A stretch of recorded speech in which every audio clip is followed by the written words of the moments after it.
Hello, my name is Shrav Krishna, and this is my final capstone project video presentation. In the next few minutes, I'll be sharing with you all the entire action research journey that I have been on the last 12 months, and how the Education, Media Design, and Technology Master of Science program at Full Sail University helped make my project, Engaging Music for Literacy Retention and Social Change Awareness, a success, and in turn improve my work environment with the ever-expanding realm of media and technology.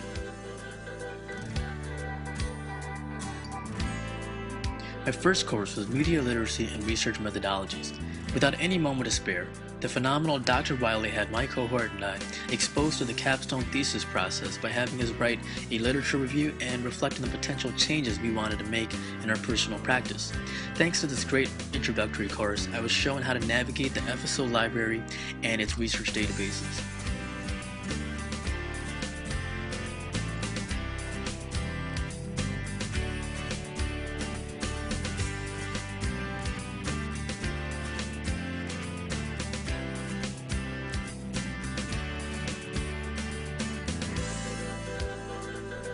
I'd say the best part of month one was meeting my awesome Synergy 5 teammates Kim Bathker, Kristen McKernan, Katie Ross, and Tricia Schlechter.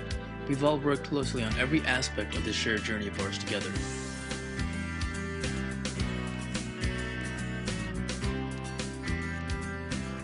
It wasn't until my second course, Multiple Learning Theory Applications, that everything started making sense. The ever-amazing Beth Sturgeon introduced my cohort and I to Howard Gardner's psychological theory of multiple intelligences. And the musical intelligence stood out to me the most. I realized that currently a great deal of mainstream music is glorified as a form of entertainment to captivate emotions, partying, drugs, violence, and teenage rebellion.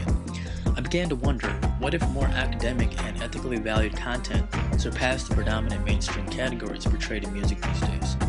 The focus behind my capstone project was that music has the capacity to deliver literacy of social change by being used as a vehicle of change to cultivate a connection and moral mission to social issues. With the help of MLT, I started laying the foundation for my capstone project by producing and applying innovative music for inner-city adults to achieve literacy and promote a positive social upbringing in their communities.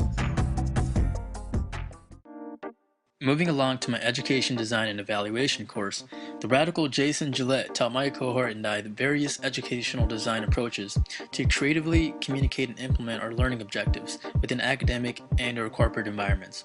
One of the design approaches that intrigued me the most was the R2-D2 model.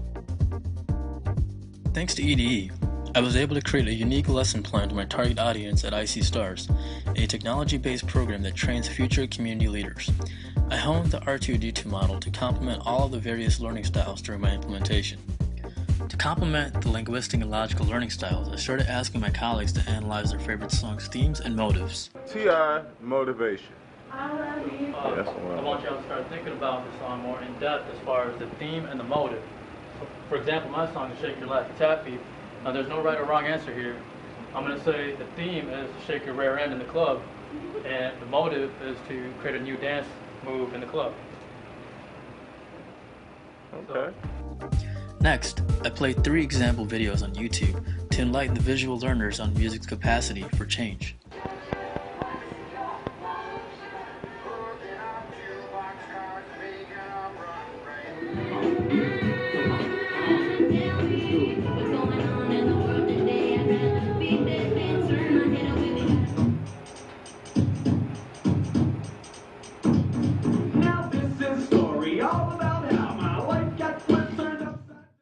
To complement the interpersonal and intrapersonal learning styles, I had all of my colleagues recount and share highlights from their 4-month internship journey and write musical lyrics to a self-made instrumental beat I provided. So that's what we're going to do for this theme song. I don't know if you guys got a chance to start writing lyrics, but we're going to tell a story just basically on how we got through this whole internship, just who we are and, how we came together, just like the other songs, and how we're going to go out there in the community and make a change.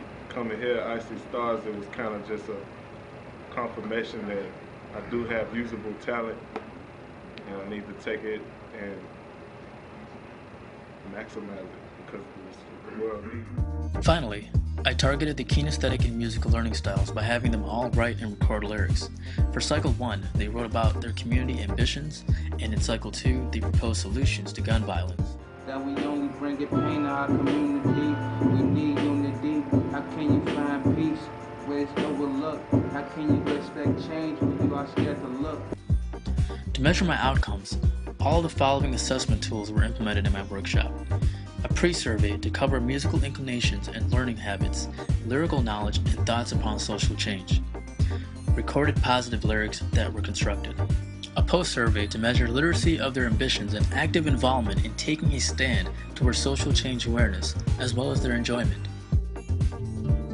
Ironically, in January 2012, my Musical Theory and Education Applications course, taught by the superb Dr. Rep, fell in conjunction with my scheduled date to implement Cycle 1. Everything I was learning this month, such as musical components of tone, melody, harmony, and rhythm, and even music techniques and methods, were all fresh in my mind as I engaged my target audience to record their first song.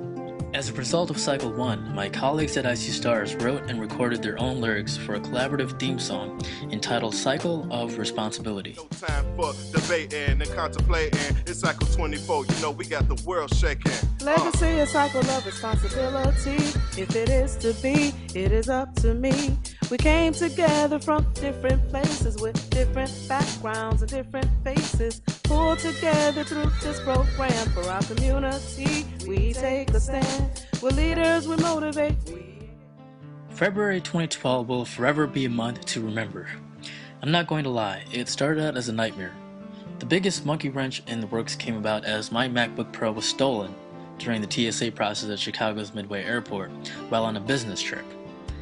I lost practically all of my graduate school work, especially all the documentation I shot during my Cycle 1 implementation. The only thing remaining was the final project I submitted for my MTA course the month prior. Though I had ample support from my fantastic advisor Liz Hyman, who shipped out a loaner MacBook to me, and even from my wonderful cohort. Soon, I was back on my feet again, and thanks to the brilliant Kathy Craven and her Filmmaking Principles and Education course, I created an awesome video capstone trailer to present to my Cycle 2 participants. The outcome of Cycle 2 spawned part of the same struggle, a lyrical collection of personal tragedies of unjust struggles, reckless homicides, and social confinement. The world's so dark and I'm trying to find a spark that'll light a wave of unity and men broken hearts. My only aim is to maintain what you claim. What's the game to fame and the rain? Yeah, it's all part of the same. The world's so dark and I'm trying to find a... By April of 2012, in my Learning Management Systems and Organization course, led by the old G himself, Dr. Rio McBride, both of my AR phases and data were complete. I could now focus on truly changing my practice. I designed an original online course, Music Capacity via Schoology, to measure active involvement in marketing out self-made music viral videos via YouTube. It was a terrific Cycle 3 in a way, if you will. I'm convinced that I want to start building a unique online platform this summer after graduation to replace the concept of making the grade to make real ambitions endure. Up until now, I've been using my literature review and my references as an inspiration for my project. However, thanks to the wise Joe Bastillos having us create a leadership project for his media asset creation course, I contemplated the contributions my project made to the body of literature and viewed my references as actual support for the first time on this journey. Engaging music for literacy retention and social change awareness contributes music's power to instruct, inspire, and heal. First, it confirms Helding's report on the core fundamental importance music has in all the other multiple intelligences. Helding identified music as the key to all human thought, and my project emphasizes the incredible value music can contribute to learning in a technology-based reform. My project improves literacy through music, as it leveraged music as a medium to communicate newfound technology skills and ambitions for deep application. This confirms Jackendorf's and Lerdahl's overview of the full complexity of music's capacity to measure intelligence and engaging critical thinking within students. Lastly, my project shows the potential of changing the world through music by spreading awareness and solutions on oppressive structures, violence, misconduct, and prejudice, similar to Pinn's study on music's capacity for African American youth to initiate social transformation via rap music and Camus's notion of an absurd world. Reflecting on this journey, I'm wholeheartedly proud of my colleagues for taking a stand for their communities, and simply by reminding others on music's invaluable ability to challenge the complexities of life and inspire change.